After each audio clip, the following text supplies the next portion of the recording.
All right, babe, give me a status update. First of all, give me a status update from last night after you farted on the bench on the side of the street. So go from there. Talk about the kind of night we had, what we had to do. Obviously not one of my finer moments, but People fart. whatever. We had so many chores to do yesterday. We had to do laundry. Like we were out. Yeah, like all of our clothes were dirty. I couldn't even wear underwear to the laundromat. It's like, I don't know, I feel like we were in a pretty good routine in the very beginning, the first few days. It's like laundry was such a priority, and I guess for me it still is. Like laundry is a priority, and Jason is just like, whatever. Yeah, I'll turn these bad boys inside out. I don't care. And I just want to put on clean clothes every day. If that means that I have to, wash my clothes in the sink, then so be it. Of course, I would rather my stuff wash through a washing machine, but... You know what we can't find here? What can't we find here? Laundry detergent. Oh, no. We can find laundry detergent. You just don't want to buy a big one. Yeah, you don't want 5 pounds of it. You can't find we found a small bag of laundry detergent that we could have taken a little bit out of that bag and carried it with us, and nope, Rec wouldn't do it. No, because we're going to waste the rest. Yeah, who cares? I could have had it this whole time. Could have had clean clothes always. I'm terrible. Anyway, we had so much to do last night. We didn't have any time for relaxing at all. What else did we have to do after laundry? We had to go find me some socks, which we did. We had to go to Decathlon. So these are no darn toughs, I'll tell you that. And I think that I'm going to be hard pressed to find darn toughs here. So I don't know. Just hoping. I'm living on a hope and a prayer here with my socks. I wish I would have packed more socks. So then last night, something that I'm super happy about. It's just kind of a great way for me to end my day. I haven't talked to my parents every single day since I lived with them. I mean, I talk to my mom a couple times a week, but Buen Camino. Hola, buen camino. That pack looks so heavy. That thing looks like it's about 40 pounds. I have been calling my parents every single night since we have been on this journey, and it's just like the perfect way to end the day. I love it. I don't know if they do or not, but anyhow, it was interesting. So we did not have a chance. Of course, it was Saturday night last night. It was a city, and we're in a big city, so everything was so busy. Restaurants packed.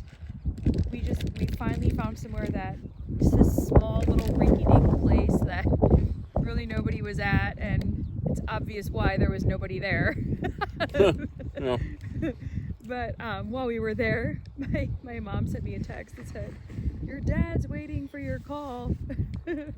It was because it was past the time that I normally call them. Like, we're normally all tucked away in our room, relaxing, answering messages. Jason's editing videos, that kind of thing. We're just like winding down, and we didn't have any chance for that yesterday. We were just behind all day. So anyhow, we got into this kind of huge discussion last night, a little bit of a disagreement. Yesterday was a really hard day. But it was a hard day for a reason. It was a perfect storm for the reason that things went the way that they went yesterday. We had to get to Burgos because I needed socks. And they're closed today. Decathlon was only open, and they're closed on Sunday. And we had to do laundry. All right, so the discussion last night about it being, I was out of gas yesterday. Out of gas. The last 5 miles yesterday took us, Jason says, the last 5 miles took us about as long as the first 15 miles yesterday. And I don't know if that's true, but the last 5 miles took a long time. I was feeling pretty defeated yesterday. 23 miles was really difficult coming off of a 22-mile day, and today is a 20-mile day. Ish, yeah. So talking with my parents last night and with Jason, and Jason said something that just really upset me last night. I don't think we're gonna make it. I don't think there's any way we're gonna make it. We just don't have enough time. And I feel that when he talks like that, I feel like, first of all, Jason Reck is like king of, every once in a while he can be a little bit dramatic. I can be kind of a drama queen. Yeah. Yeah, a little bit. Yes. In my defense, first of all, I shouldn't have said I don't think we were going to make it. This is like real Reck conversations. This is how we process through things. My wife was at a point in this journey where I should not have said anything that wasn't going to build her up. And that was wrong for me to say that. Now, a little bit of an excuse. We've been so honed in on getting a hotel room for the 29th that I thought yesterday was the 29th. I mean, I knew it wasn't the 29th, but the 29th was the only number that's been in my head because we can't get a hotel room for the 29th.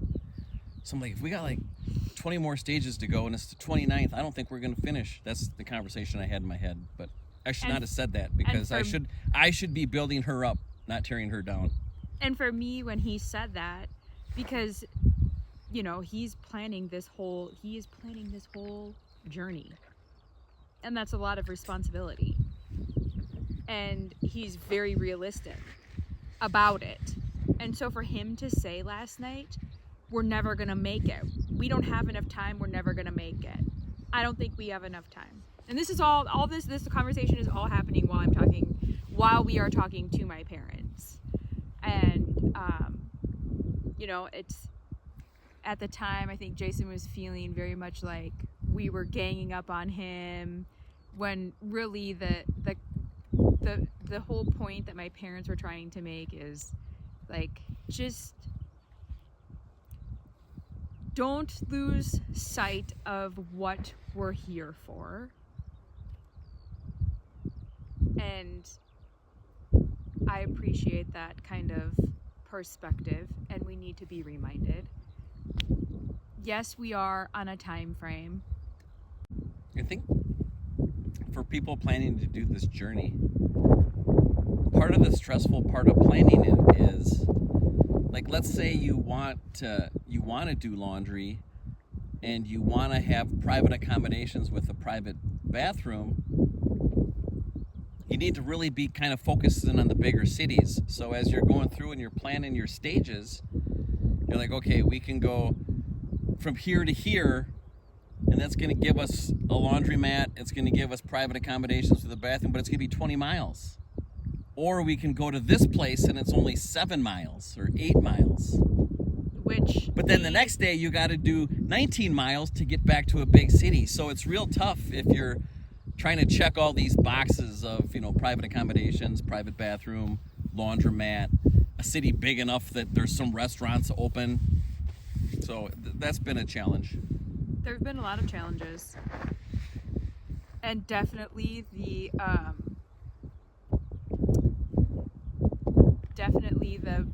planning and like us staying in private accommodations